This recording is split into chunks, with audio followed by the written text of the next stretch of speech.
tatalakayin natin kung ano ang binary search. Ang isang binary search algorithm ay nagamit upang mahanap ang posisyon ng isang particular na halaga na nakapaloob sa isang pinagsunod-sunod na array. Paggawa gamit ang prinsipyo ng divide and conquer, ang algorithm sa paghahanap na ito ay maaaring masyadong mabilis. Ngunit ang caveat o babala ay ang data ay kailangan nasa isang pinagsunod-sunod na anyo. Gumagana ito sa pamamagitan ng pagsisimula ng paghahanap sa gitna ng array at pagtatrabaho pababa sa unang ibaba o itaas na kalahati ng sequence. Kung ang median na halaga ay mas mababa kaysa target na halaga, nangangahulugan niyon na ang paghahanap ay kailangan pumunta ng mas mataas, kung hindi, pagkatapos ay kailangan itong tumingin sa pababang bahagi ng array. Dito sa binary search ay madalawang method. Una ay ang iterative method.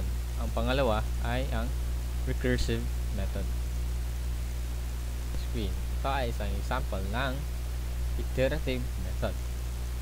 At ito ang kanyang output. Element is present at index 5.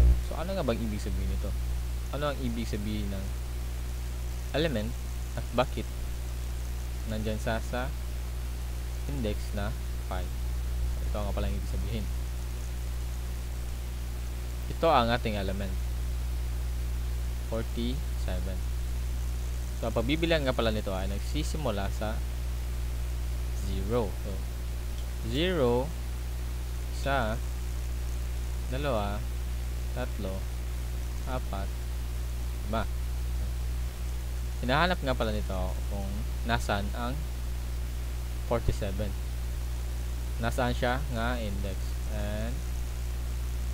At ang 47 ay nasa index na ikalima. So, yan nga ang ibig sabihin ng output na ito.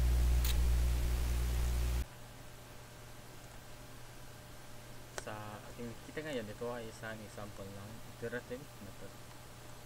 Ito ang kanyang output. Element is present at index 5. So, ano nga bang ibig sabihin nito? So, element. Ito ang ating element. 7. Index. Ito ang ating index. Ang pagbibilang nga pala nito ay magsisimula sa wala or 0. 0, 1, 2, 3, 4, 5. So, index 5. So, iisahin natin kung paano natin kinuha itong index 5 or paano natin siya kinuha yun. So, una, int l equals 0. 0 ang ating l. Then r equals array.length minus 1. Ito ang array.length. Meron tayo ditong 6 na numero. So, ang ilalagay natin dito ay 6. Babawasan natin ng isa, so magiging 5. So, yung r natin ay 5. Pupunta tayo dito. So, 0 ating l less than equals r na 5 ay true. Pupunta tayo dito. Int m plus l 0 plus r plus 5 minus 0 divided by 2. Sagot niyan ay 2. Okay, kakalkin natin para makikita natin. So 0 plus ito plus 5 minus 1. Close natin. Ayun. Iiba na rin. 0 plus 5 minus 0. Close natin. Divided by 2. Another 2.5. 2.5 or 2. 2 ang ating sagot. So, yung m natin ay 2.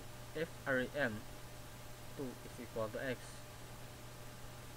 baka ng x, tapos kung 5 yung hinahanap niya, 5. Kung hindi naman, then pupunta tayo dito. If array m is less than x, which is true, no? So pupunta siya dito sa baba. Yung L equals m plus 1. Yung L natin ay 2 na. Magiging 2 na. Then plus 1 ay 3. So yung 3 na. Yung 3 na ang ating L. Pupunta tayo dito ulit. Kukumpute natin. So yung L natin ay nagiging 3 na. Ay yung M. Sorry. Yung M natin ay naging 3. So M, so 3, lalagyan natin 3 plus 5 minus 3. Close natin. Then divided by 2, sagot niya ay 4. Yung M natin ay so yung value ng ating M ay 4 na dito. So if 4, array 4, so 0, 1, 2, 3, 4, hindi pa rin siya tugma, pupunta siya dito. So mas maliit ba yung 40 kaysa 47? Oo, mas maliit yung 40 kaysa 47. So nadadagdagan naman yung M natin ng 1. Babalik naman tayo dito.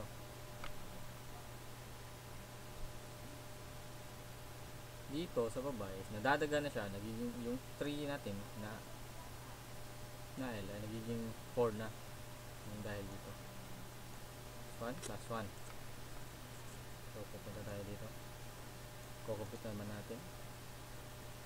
Calculate para mas klaro talaga. So 5 plus 5 minus 5. Close natin. Then divided by 2. 5 yung sagot. So yun, 5. Ang value natin ng M, sa ating M ngayon ay 5 na. So if array 5 is equal to M, bibigyan natin. So 1, 2, 3, 4, 0, 1, 2, 3, 4, 5. True. So return M. Pupunta tayo dito sa ibaba. Dito. Int result OB that binary search. Ito ay isang built-in method. Array x. Then, hindi naman sa ating computation hindi naman siya nag-negative 1. So pupunta tayo dito sa else. Print niya yung element is index is present at index 5. Sa ating pangalawang example ay ito ay isang recursive method. Ganun pa rin, hinahanap kung pangilang index ang ating target. So ang target natin ngayon is ay itong 12. Pangilang index ang 12. 0, 1, 2, and 3. So, tama. So, nasa index 3. So, paano nga ba natin ito? Paano nga ba ang computation nito sa ating method? Papaliwanag ko.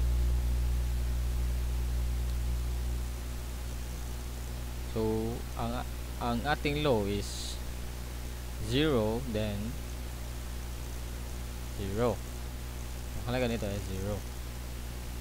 Array.length minus 1. No? Pangilan ilan ang ating numero na nakalagay dito ay 1, 2,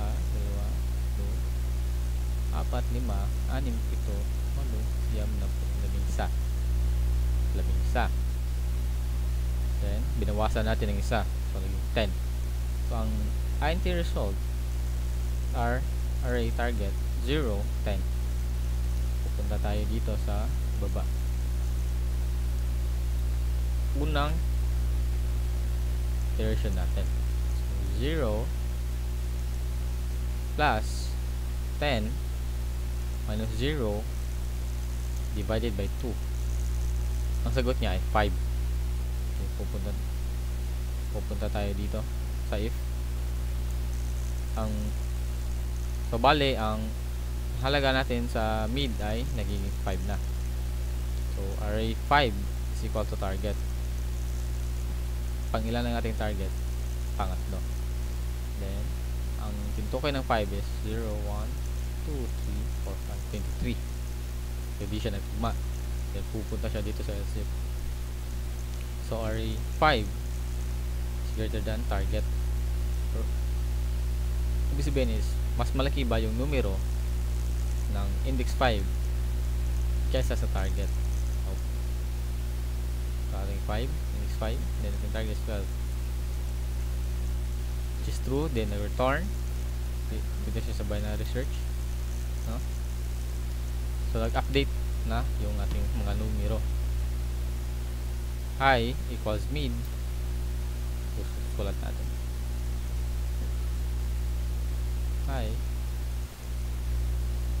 equals mid minus 1 equals 5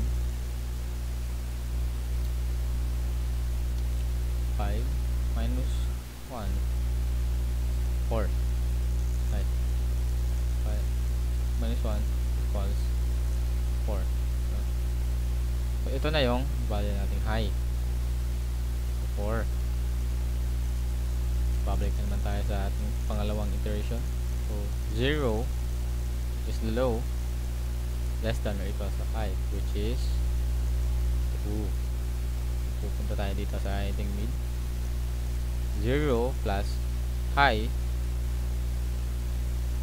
Ulitin ko, yung high natin ay 4 minus 0 divided by 2 is 2 na. So pupunta tayo dito sa if. Dito, if array mid or 2 is equal to target, no? 0, 1, 2, ito ang ating 2 na nagkakalaga, next 2 na ang nagkakalaga ay 8. So di siya nagtugma sa target. Pupunta siya dito sa if, no? If. So if array 8 is greater than target, which is false, hindi siya nagtugma. So pupunta siya dito sa else. Ngayon ay nag-update na naman yung ating mga numero.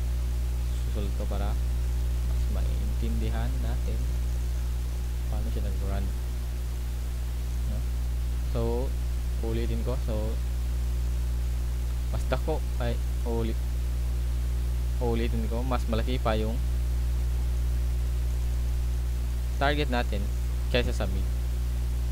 So dito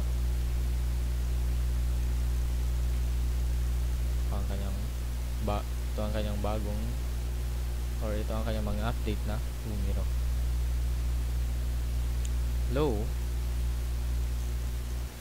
equal to mid plus 1 equals 2, no? Plus 2. Then dagdagan pa natin ng 1 dito. 1 plus 1. Yung mid natin ay nagiging 3.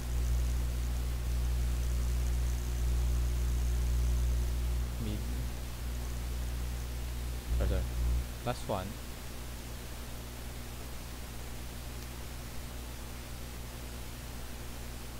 nagiging 3. At yan na yung bago nating halaga ng ating mid, or yan na yung numero or yan na yung hinahawakan niyang numero sa ating mid. So bale yan ang ating pupunta tayo dito, no? Uulitin natin kung paano natin ginawa. So mid 3, then 3. So ang value natin ngayon sa ating mid is 3. So pupunta tayo dito sa baba.